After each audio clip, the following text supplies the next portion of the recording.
India post में GDS to PA का जो एग्ज़ाम हुआ था उसका सबसे पहला क्वेश्चन था जो है सॉर्टिंग मेल ऑफिस के मेल विभाग के प्रभारी कौन होते हैं। और इसके ऑप्शन थे RMS के सहायक अधीक्षक, RM के निरीक्षक, हेड सॉर्टिंग असिस्टेंट और सॉर्टिंग असिस्टेंट। तो विभाग ने इसका करेक्ट आंसर किया था C, हेड सॉर्टिंग असिस्टेंट। दूसरा क्वेश्चन था सभी डाकघर शाखा डाकघर के अलावा क्या कहलाते हैं। ऑप्शन थे district bag office, unit bag office, central bag office, circle bag office. तो इसका करेक्ट आंसर था यूनिट बैग ऑफिस। तीसरा क्वेश्चन था मेटल टोकन का नॉमिनल रोल कहाँ पर रखा जाता है। सेक्शन के पास, RMS डिवीजन ऑफिस में, रिकॉर्ड ऑफिस या ASRM ऑफिस। तो इसका करेक्ट आंसर था रिकॉर्ड ऑफिस। चौथा क्वेश्चन था मेल ऑफिस किसके लिए अधिकृत है। बचत बैंक संबंधित कार्य के लिए, IBP संबंधित कार्य के लिए, इलेक्ट्रॉनिक मनी ऑर्डर का वितरण के लिए या D डाक टिकट एवं स्टेशनरी की बिक्री के लिए। तो इसका करेक्ट आंसर था D डाक टिकटों और स्टेशनरी की बिक्री। पांचवा क्वेश्चन है ऑफिस ऑफ एक्सचेंज क्या है।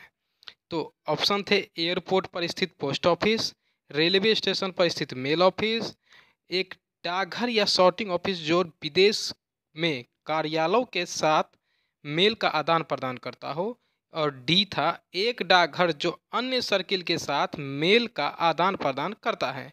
तो इसका करेक्ट आंसर था सी, एक डाकघर या सॉर्टिंग ऑफिस जो विदेशों के कार्यालय के साथ मेल का आदान प्रदान करता है। और यहाँ 6 से लेकर 20 तक कुछ मैथ के क्वेश्चन थे, रीजनिंग के क्वेश्चन थे जो इस प्रकार हैं। आप देख लीजिए, इसको आप खुद से सॉल्व कर लीजिएगा। 6 नंबर, 7 नंबर, 8 नंबर, 9 नंबर और 10 नंबर। आप इसको खुद से सॉल्व कर लीजिएगा। 11, 12, 13, 14, 15, 16, 17, 18, 19, 20। इस सारे क्वेश्चन को मैंने साइड में हल कर दिया है और आप वीडियो को पॉज करके आप खुद से इसको सॉल्व करने की कोशिश कीजिए। क्वेश्चन का पैटर्न ऐसे ही रहता है, बस कुछ अल्फ़ाबेट चेंज होंगे। तो आप अच्छे से इसको ध्यान में रखते हुए इसको खुद से प्रैक्टिस कीजिए और सही सही बनाने कर कोशिश कीजिएगा बनाने का। तो 21 नंबर विभागीय क्वेश्चन है, उस पर हम चलते हैं।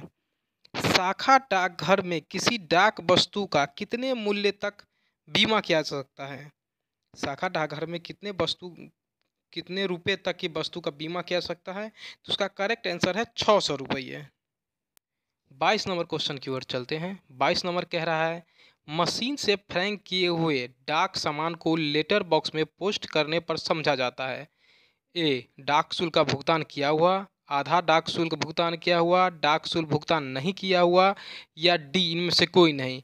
तो मशीन से फ्रैंक किए हुए सामान अगर लेटर बॉक्स में मिलता है तो उसको अनपेड माना जाता है और इसका करेक्ट आंसर हो जाएगा सी, डाक शुल्क भुगतान नहीं किया हुआ। 23 नंबर क्वेश्चन कहता है रात्रि डाकघरों के संबंध में कौन सा कथन सत्य है। तो ये RMS में खोले जाते हैं, रविवार को कार्य नहीं करते हैं, 24 घंटे कार्य करते हैं, कार्य दिवस को रात्रि 8:30 बजे तक और रविवार को भी कार्य करते हैं। तो इसका करेक्ट आंसर होगा डी।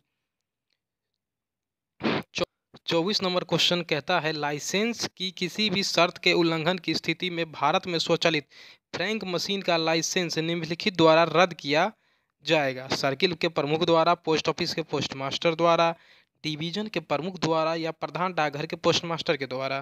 तो इसका करेक्ट आंसर है ए, सर्किल के प्रमुख के द्वारा। 25 नंबर पोस्ट रेस्टेंट क्या है। तो इसके ऑप्शन है डाक वस्तु को पोस्ट किए गए कार्यालय में रोक लेना, बी डाक वस्तु को वितरण कार्यालय में रोक लेना, सी डाक वस्तु पारगमन में विलंब होना या डी विदेशों और देशों में भेजे गए डाक वस्तु। इसका करेक्ट आंसर बी, डाक वस्तु को वितरण कार्यालय में रोक लेना। डाक विभाग द्वारा एक डाक वस्तु को पुनः निर्देशित किया जा सकता है। इसका करेक्ट आंसर है बी, उस पोस्ट ऑफिस में जिसे यह संबोधित किया गया है या जहां इसको पहुंचना है।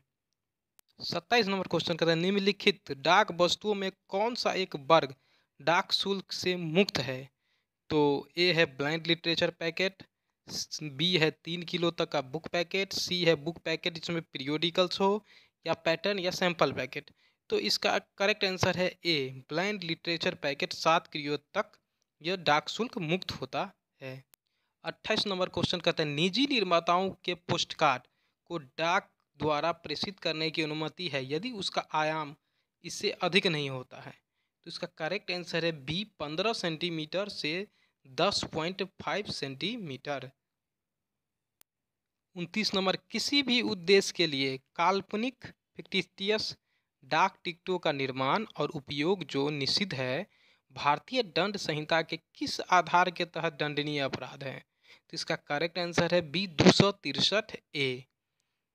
ऐसे मामले जिसमें पंजीकरण अनिवार्य नहीं है, रजिस्ट्रेशन अनिवार्य नहीं है, तो उसका करेक्ट आंसर है सी लेटर्स। लेटर्स का पंजीकरण अनिवार्य नहीं है। 31 नंबर क्वेश्चन पे चलते हैं बीट इंस्ट्रक्शन रजिस्टर किस विभाग में रखा जाता है। सब अकाउंट में, सेविंग बैंक विभाग में, कैश विभाग में या डिलीवरी विभाग में। तो इसका करेक्ट आंसर है डिलीवरी विभाग। किस प्रकार की डाक वस्तुओं को गुलाबी लेबल के साथ चिपकाया जाना चाहिए जिस पर वैल्यूअर डिक्लेयर शब्द लिखे हों। ए अंतर्राष्ट्रीय मनी ऑर्डर, बी विदेश पंजीकृत डाक, सी स्पीड पोस्ट या डी विदेशी बीमाकृत डाक वस्तुएं। तो इसका करेक्ट आंसर है डी विदेशी बीमाकृत डाक वस्तुएं। 33 नंबर निम्नलिखित में कौन सा रिकॉर्ड सर्किल के प्रमुख की अनुमति के बिना आप नष्ट नहीं कर सकते हैं। तो इसका करेक्ट आंसर है B post office order book, शाखा कार्यालय को छोड़ के। 34 नंबर क्वेश्चन पे चलते हैं प्रधान डाकघर को इंडियन पोस्टल ऑर्डर की आपूर्ति किसके द्वारा की जाती है। सर्किल स्टैंप डिपो, डिविजनल कार्यालय, पोस्टल स्टोर डिपो या पोस्टल अकाउंट ऑफिस। तो इसका करेक्ट आंसर है D postal account office. SB order 35 number में एसबी ऑर्डर के बारे में जिक्र है। तो एसबी ऑर्डर 13/2019 किससे संबंधित है। तो ए लघु बचत के लिए ब्याज दरों में संशोधन, बी नए राष्ट्रीय लघु बचत योजना जैसे पीओएसबी नियम 2019 में जारी करना, सी पासबुक प्रिंटर के साथ पासबुक की छपाई के बारे में, या डी छोटी बजट योजनाओं के संबंध में आधार को शामिल करना। तो इसका करेक्ट आंसर है बी नए राष्ट्रीय लघु बचत योजना पीओएसबी नियम 2019 जारी करना। 36 नंबर का क्वेश्चन है ईसीएमएस का उपयोग डाक विभाग में निम्नलिखित उद्देश्य के लिए किया जाता है। ऑप्शन नंबर ए एम केमिस्ट में दस्तावेज अपलोड करने के लिए, बी डिलीवरी ऑफिस में मेल स्कैनिंग करने के लिए, सी सीबीएस में खाता खोलने के लिए या डी ई पेमेंट मॉड्यूल। तो इसका करेक्ट आंसर है एम केमिस्ट में दस्तावेज अपलोड करने के लिए ईसीएमएस का उपयोग डाकघर विभाग में किया जाता है। 37 नंबर क्वेश्चन पोस्ट ऑफिस की सोल आईडी किस मॉड्यूल से संबंधित है। तो सोल आईडी किससे मॉड्यूल है, डीपीएमएस से, फिनाइकल से, एचआरएमएस से या एम केमिस से। तो इसका correct answer B Finacle. Post office sol ID Finacle से संबंधित होते हैं। 38 नंबर क्वेश्चन डाक विभाग के कर्मचारी डाकघरों में मेल और डाक वस्तुओं की डिलीवरी का प्रबंधन करने के लिए निम्नलिखित में से किस मॉड्यूल का उपयोग करते हैं। Option A DPMS, option B IPVS, C HRMS या डी आईआरएमएस। तो उसका correct answer A DPMS. 39 question PMA का उपयोग डाकघर में निम्नलिखित कार्य के लिए किया जाता है। पीएमए पोस्टमैन ऐप है जिसकी वस्तुओं की डिलीवरी के लिए उपयोग किया जाता है। तो इसका करेक्ट आंसर 39 का डी हो जाएगा। डाक वस्तुओं की डिलीवरी करने के लिए पीएमए यानी पोस्टमैन एप्लीकेशन यूज किया जाता है। 40 नंबर में भारतीय डाक आईटी आधुनिकीकरण परियोजना की परिवर्तन प्रबंधन चेंज मैनेजमेंट शाखा क्या थी। डाकघर को लुक और फील बदलना, प्रशिक्षण और सभी कर्मचारी को तैयार करना, सी विभाग के सभी उत्पादों को बदलना या डी विभाग का कंप्यूटरों को बदलना। इसका करेक्ट आंसर है बी प्रशिक्षण और सभी कर्मचारियों को तैयार करना। 41 नंबर क्वेश्चन पे चलते हैं। निम्नलिखित में कौन सा आईटी आधुनिकीकरण परियोजना 2012 का एक घटक नहीं है? सीएसआई, सीबीएस, प्रोजेक्ट एरो या दर्पण? तो correct answer project arrow. SAP, SAP का उपयोग किए जाने वाले जीआर यानी जनरल लेजर कितने अंकों का होता है? तो इसका करेक्ट आंसर है बी, 10 अंकों का होता है। 43 नंबर क्वेश्चन कह रहा है निम्नलिखित में कौन सा मॉड्यूल ऑफलाइन मोड में कार्य करता है? SAP, POS, Finacle, McCamish? तो इसका करेक्ट आंसर है POS. SAP, Finacle, McCamish online module है, जबकि पीओएस ऑफलाइन मॉड्यूल है। ये ऑफलाइन वर्क भी काम करता है। 44 नंबर, निम्नलिखित में कौन सी डिवाइस शाखा डाकघरों को प्रदान किए गए आरआईसीटी डिवाइस का हिस्सा नहीं है? तो option A fingerprint scanner, RICT base में ही रहता है। थर्मल प्रिंटर, ये भी आरआईसीटी बेस में रहता है। आइरिस स्कैनर और डी कैमरा, कैमरा भी रहता है। इसका correct answer C, iris scanner. डाक विभाग का प्राथमिक डेटा सेंटर किस शहर में स्थित है? तो इसका करेक्ट आंसर है नवी मुंबई। डाक विभाग का सारा डेटा नवी मुंबई स्थित कार्यालय में स्टोर रहता है। 46 नंबर क्वेश्चन मैथ का है, तो आप इसको वीडियो पॉज करके रोक के आप खुद से सॉल्व करेंगे। 47 मैथ, 48 मैथ, 49 मैथ, 50 भी मैथ ही है। आप सबको रोक के आप खुद से इसको बनाने का कोशिश कीजिए, और कोई प्रॉब्लम रहे तो आप हमें कमेंट सेक्शन में कमेंट करें। मैं इसका सॉल्यूशन आपके डिस्क्रिप्शन बॉक्स में या कमेंट के रिप्लाई में आपको दे दूंगा। अब कुछ जीके के क्वेश्चन हैं, उसको भी हम लोग अच्छी तरह से देख लेंगे। जीके के क्वेश्चन का 56वां क्वेश्चन है, संविधान सभा के अस्थायी अध्यक्ष किसे निर्वाचित किया गया था? सचिदानंद सिंह, जवाहरलाल नेहरू, राजेंद्र प्रसाद और सरदार वल्लभ भाई पटेल? इसका करेक्ट आंसर है सी, डॉक्टर राजेंद्र प्रसाद। 57 में भारत के संविधान में राज्य के नीति निर्देशक तत्व किस देश से लिया गया था? इसका करेक्ट आंसर है आयरलैंड, आयरलैंड से लिया गया था। 58 नंबर है, कर्क रेखा भारत के कितने राज्य से होकर गुजरती है? इसका करेक्ट आंसर 8, कर्क रेखा भारत के 8 राज्य से होकर गुजरती है। सरिस्का टाइगर रिजर्व किस राज्य में स्थित है? करेक्ट आंसर ए, राजस्थान। राज्यसभा के वर्तमान अध्यक्ष कौन होते हैं? तो राज्यसभा के वर्तमान अध्यक्ष होते हैं भारत के उपराष्ट्रपति। तो उसका करेक्ट आंसर है वेंकैया नायडू। कोविड-19 जो भी बहुत बड़ी महामारी हमारे भारत में चल रही है, तो उसका पहला मामला भारत के किस राज्य में दर्ज किया गया था? तो इसका करेक्ट आंसर है केरल। केरल में पहला मामला दर्ज किया गया था। जय जवान जय किसान का नारा किसने दिया था? तो करेक्ट आंसर लाल बहादुर शास्त्री। 63, भरतनाट्यम नृत्य किस राज्य से है? कर्नाटक, तमिलनाडु, गुजरात, केरल? तो इसका करेक्ट आंसर तमिलनाडु। संबंधों के लिए महत्वपूर्ण मूल्य है? आक्रामकता, प्रतिस्पर्धा, सत्यनिष्ठता या अहंकार? करेक्ट आंसर सी, सत्यनिष्ठता। मूल्य शिक्षा का उद्देश्य क्या है? मूल्य शिक्षा का उद्देश्य है सार्वभौमिक मूलभूत मूल्यों को बढ़ाना, पाठ्यक्रम को सरल करना, व्यक्तिगत मूल्यों का विकास, या डी, ए और सी दोनों? तो इसका करेक्ट आंसर ए और सी। फिर कुछ मैथ के क्वेश्चन हैं जिसको मैं एक बार दिखा देता हूं, आप उसको पॉज करके आप इसको खुद से प्रैक्टिस कीजिएगा। तो 69, 70, 71, 72, 73, ये सारे क्वेश्चन मैथ और रीजनिंग के हैं, जिसे आप को खुद से इसको अच्छी तरह से समझ के सॉल्व करना है। मैं आपको जो 2019 में 20 में जो क्वेश्चन पूछे गए थे GDS to PA, MTS to PA या पोस्टमैन टू पीए का, मैं उसका सारा सॉल्यूशन आपके सामने कर रहा हूँ। इसमें बहुत सारे ऐसे भी क्वेश्चन हैं जो आपके 2021 में होने वाले पीए के एग्ज़ाम में रिपीट होंगे और क्वेश्चन इसी में से आते हैं, तो आप इसको भी गौर से देखकर इसको भी याद करने की कोशिश कीजिएगा। तो 81 नंबर क्वेश्चन है, भारत किस वर्ष Asian Pacific postal union APPU में शामिल हुआ था? तो इसका करेक्ट आंसर 1973 है। भारत 1973 में एप्पू का सदस्य बना था। 82 82 निम्नलिखित में कौन सा विदेशों गंतव्य का पता लिखने के लिए आवश्यक नहीं है? तो A delivery zone number, postal code number, B delivery डाकघर का नाम, सी महाद्वीप का नाम, या डी देश का नाम। तो 82 का करेक्ट आंसर महाद्वीप का नाम।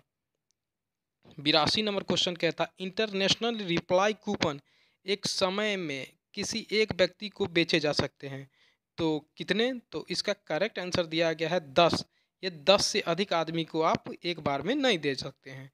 84 जब विदेश पार्सल भेजने वाले को वापस आरटीएस रिटर्न टू सेंडर भेजा जाता है, तब निम्नलिखित में कौन सा सही नहीं है? इसे निःशुल्क भेजा जाता है, डाक शुल्क लागू होता है, वेयर हाउस शुल्क लागू होता है, पुनः पैकिंग का शुल्क लगाया जाता है। तो इसका करेक्ट आंसर इसे निःशुल्क भेजा जाता है, ये गलत है। 85 नंबर क्वेश्चन सभी प्रकार के विदेशी डाक वस्तुओं को शामिल करने के लिए निम्नलिखित में कौन सा निषिद्ध नहीं है? ए विस्फोट पदार्थ, रेडियो सक्रिय पदार्थ, औषधि एवं दवाएं, या हानिकारक पदार्थ। तो आप औषधि और दवाएं आप आराम से इसको भेज सकते हैं। 86 नंबर विदेशी पार्सल की लंबाई इससे अधिक नहीं होनी चाहिए। Correct answer 1.05 metre. देश में 1 मीटर होता है और विदेश में 1.5 मीटर, तो यहाँ आप कंफ्यूज मत होइएगा। 87 भारत में भुगतान किए गए विदेशी मनी ऑर्डर को किसके द्वारा तैयार किया जाता है और मनी ऑर्डर की राशि भारतीय मुद्रा में परिवर्तित की जाती है?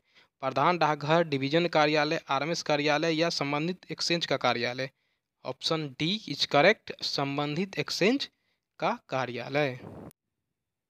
88 वाक्यांश पर एविजन का अर्थ क्या होता है? ए पक्षी द्वारा संरक्षण, बी एयरमेल द्वारा, सी सतह पर, या डी कबूतर के द्वारा पोस्ट। तो ऑप्शन बी एयरमेल द्वारा। विदेशी देशों का पोस्ट कार्ड के लिए निम्नलिखित का उल्लंघन के लिए क्या दंड है? तो करेक्ट आंसर इसका सी दिया गया है, पत्र के रूप में माना जाता है और उसी के अनुसार डाक शुल्क लगाया जाता है। लेटर के अनुसार इसका डाक शुल्क लिया जाता है। विदेशी पार्सल के संबंध में फ्रेंच डी ड्रॉट्स सेवा क्या है? तो इसका करेक्ट आंसर है सी भारतीय सीमा शुल्क और अन्य शुल्क के बिना डिलीवरी करने के लिए सभी शुल्क को प्रेषक के द्वारा पूर्व भुगतान कर लिया जाता है। 91 नंबर क्वेश्चन है डाक टिकट जिसका उपयोग दिन प्रतिदिन डाक भेजने के प्रयोजन के लिए किया जाता है और सभी डाकघरों में 25 पैसे से लेकर सभी आरोही मूल्य वर्गों में उपलब्ध हैं। तो वो टिकट होती है ए स्मारक डाक टिकटें, नियत डाक टिकटें, ई डाक टिकटें, या डी उपरोक्त में से कोई नहीं। तो इसको कहते हैं नियत डाक टिकटें। ग्राहकों के लिए कितनी तरह की डाक जीवन बीमा policy PLI postal life insurance उपलब्ध है? इसका करेक्ट आंसर है 6। ग्राहकों के लिए 6 प्रकार की डाक जीवन बीमा उपलब्ध है। पीएलआई और आरपीएलआई पॉलिसी को लैप्स माना जाता है जब ए और बी दोनों करेक्ट है। तो ए है पॉलिसी को 3 साल पूरे नहीं हुए हैं और 6 महीना का प्रीमियम का भुगतान नहीं किया गया है। बी पॉलिसी को 3 साल पूरे हो चुके हैं और 12 महीने के प्रीमियम का भुगतान नहीं किया गया है। तो करेक्ट आंसर इसका है ए और बी दोनों। 94 बिल मेल सेवा में एक समय में पोस्ट किए जाने वाली डाक वस्तुओं की न्यूनतम संख्या है। तो उसकी न्यूनतम संख्या होती है 5000। 95 स्पीड पोस्ट में बुक नाउ पे लेटर बीएनपीएल सुविधा के तहत छूट प्राप्त करने के लिए न्यूनतम व्यापार होना चाहिए कम से कम 50,000 का न्यूनतम व्यापार किया जाना चाहिए। निम्नलिखित में कौन सी सेवा India post payment bank IBP द्वारा प्रदान नहीं की जाती है? Phone bank, mobile banking, SMS banking, या इंटरनेट बैंकिंग। 96 का correct answer D internet banking. प्रधानमंत्री सुरक्षा बीमा योजना पीएमएसबीवाई के संदर्भ में निम्नलिखित में कौन सा कथन गलत है? ए बीमा कवर 1 वर्ष के लिए है, ये सही है। 18 से 70 वर्ष की बच्चों के सभी बचत बैंक खाता पात्रक है। सही है। योजना के लिए प्रीमियम 330 रुपये प्रति वर्ष, ये गलत है क्योंकि योजना के लिए प्रीमियम वर्ष 12 रुपये ओनली है। 98, सुकन्या समृद्धि खाता SSA के संदर्भ में निम्नलिखित में कौन सा कथन गलत है? ए 10 साल के कम उम्र के बच्चों के नाम पर अभिभावक द्वारा खोला जा सकता है, एकदम सही। भारत के पोस्ट ऑफिस या किसी बैंक बालिकाओं के नाम पर केवल एक खाता खोला जाना चाहिए, ये भी सही है। जमा राशि आयकर अधिनियम इनकम टैक्स की धारा 80C के तहत कटौती के लिए अर्हता प्राप्त है, ये भी सही है। डी, एक वित्तीय वर्ष में अधिकतम 2.5 लाख रुपए जमा किए जा सकते हैं, ये गलत है क्योंकि ये 1.5 लाख ही होना चाहिए। 99, पासबुक के विज्ञापन का मुद्रण किस एक उदाहरण है? मीडिया पोस्ट का, डायरेक्ट पोस्ट का, रिटेल पोस्ट का या लॉजिस्टिक पोस्ट? तो ये मीडिया पोस्ट के अंतर्गत आता है।